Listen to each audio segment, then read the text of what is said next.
안녕하세요. 팀치과 아저씨입니다. 차트 분석 바이블 책을 베이스로 하는 기술적 분석 강의 29강 시작해보도록 하겠습니다.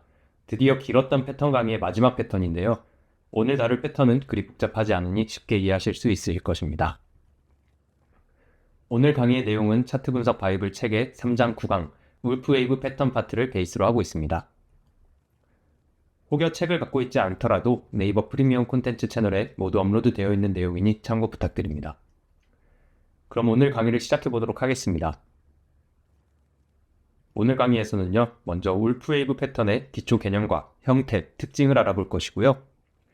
울프웨이브 패턴의 성공률과 한계에 대해서도 알아볼 예정입니다. 울프웨이브 패턴은 다음과 같은 형태를 가지고 있습니다. 앞서 살펴보았던 쿼지모도 패턴과 마찬가지로 3개의 스윙으로 구성된 패턴이죠. 정확하게는 3개의 스윙 그리고 5개의 파동으로 구성된 패턴입니다. 마찬가지로 추세를 반전시킬 수 있는 반전형 패턴에 해당하고요. 가격의 균형에 입각한 이론으로 이름이 비슷한 엘리어트 파동과 혼동되지 않도록 주의해야겠습니다.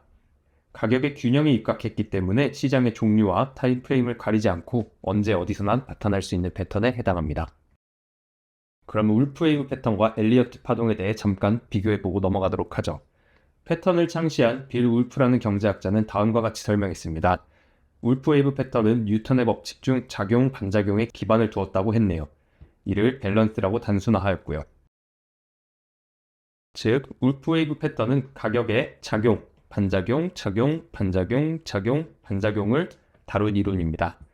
1970년대 도입되었고요. 엘리어트 파동 이론이 1930년대 도입된 것과 비교하면 비교적 늦게 도입된 패턴에 해당하죠. 울프웨이브 패턴은 빌 울프라는 사람이 도입한 패턴이고요. 엘리어트 파동은 랄프 넬슨 엘리어트라는 사람이 도입한 이론입니다. 울프웨이브 패턴은 가격의 균형의 핵심을 두었고요.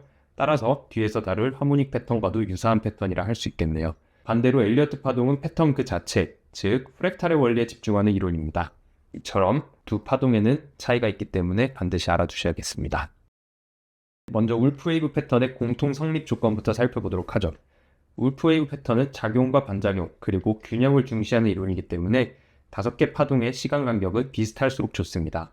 또한 세 번째, 그리고 네 번째 파동은 첫 번째, 그리고 두 번째 파동과 대칭을 이루어야겠죠. 또한 세 번째, 네 번째 파동은 첫 번째, 두 번째 파동이 만드는 채널 내에 위치해야 하고요. 세 번째, 다섯 번째 파동은 일반적으로 첫 번째와 두 번째 파동의 피보나치 익스텐션을 따릅니다. 피보나치 연장을 따르는 것이죠. 피보나치 연장의 경우는 뒤에서 피보나치 파트에서 다룰 예정이니 모르시는 분은 넘어가셔도 좋습니다. 다음으로 강세 울프웨이브 패턴에 대해 살펴보도록 하죠. 강세 울프웨이브 패턴은 하락세의 끝에서 상승 반전을 나타내는 패턴입니다. 즉, 1에서 5파동은 모두 하락세를 보이게 되겠죠. 이때 세 번째 파동은 반드시 첫 번째 파동보다 낮아야 하고요. 네 번째 파동은 반드시 첫 번째 파동보다 높고 두 번째 파동보다 낮은, 즉 첫 번째 파동과 두 번째 파동의 사이에 있어야겠습니다. 다섯 번째 파동은 폴스 브레이크아웃의 양상을 보이는 경우가 많은데요. 1~3파동이 만든 추세선을 잠시 돌파했다가 복귀하는 양상을 보입니다. 하지만 이러한 폴스 브레이크아웃은 반드시 나타나는 것은 아닌데요. 나타날 경우 패턴을 식별하기에 좋은 특징이 될 수 있습니다. 마지막으로 울프웨이브 패턴의 목표가는 특징적으로 EPA라고 부르는데요. EPA는 1과 4파동을 이은 선의 연장선에서 설정할 수 있습니다. 약세 울프웨이브 패턴은 강세 울프웨이브 패턴을 그대로 뒤집은 모양인데요. 1에서 5파동은 모두 상승세를 보이고요.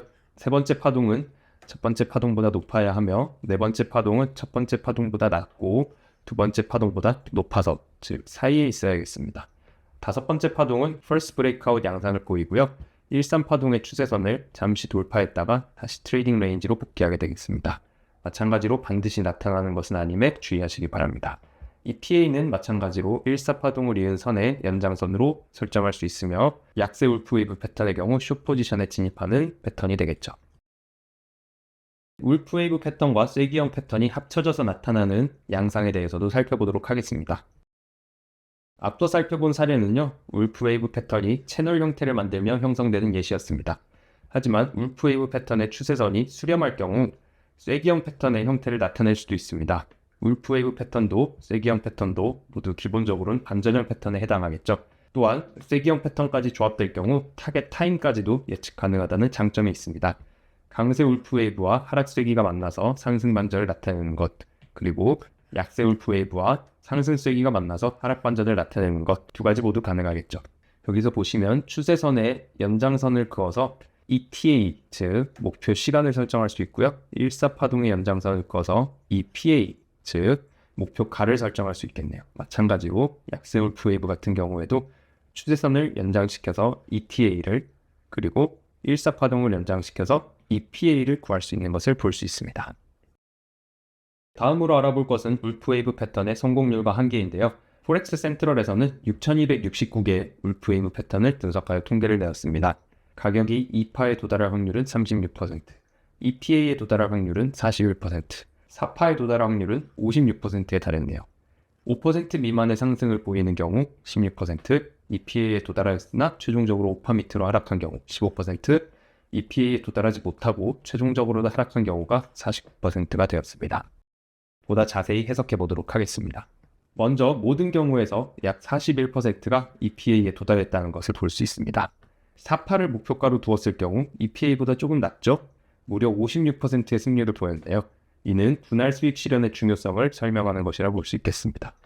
EPA에 도달하였으나 최종적으로 5파 밑으로 하락한 경우가 15%가 있었고요. 이는 EPA 이상의 타겟은 위험할 수 있으며 반드시 리스크 제거를 한 상태에서 EPA 이상을 홀딩하는 것이 맞다고 보여집니다. EPA에 도달하지 못하고 최종적으로 하락한 경우가 무려 절반에 달했는데요. 이는 패턴 맹신을 금물해야 되는 이유 중 하나입니다. 즉 패턴 하나만을 보고 거래에 진입하는 것은 위험할 수 있다는 뜻이겠죠. 네, 오늘 강의에서는 울프 웨이브 패턴의 구조와 특징 그리고 형성 원리에 대해 살펴보았고요. 울프 웨이브 패턴과 쐐기형 패턴이 합성되어 나타나는 형태에 대해서도 살펴보았습니다. 마지막으로 울프 웨이브 패턴의 성공률과 울프 웨이브 패턴의 성공률 연구가 시사하는 점, 그리고 패턴의 한계에 대해서도 살펴보았습니다. 마지막으로 강의 내에서 궁금하신 사항은 네이버 프리미엄 콘텐츠 채널의 댓글 혹은 SNS 문의방 등을 활용해 주시길 바랍니다. 그럼 다음 강의에서 뵙겠습니다. 감사합니다.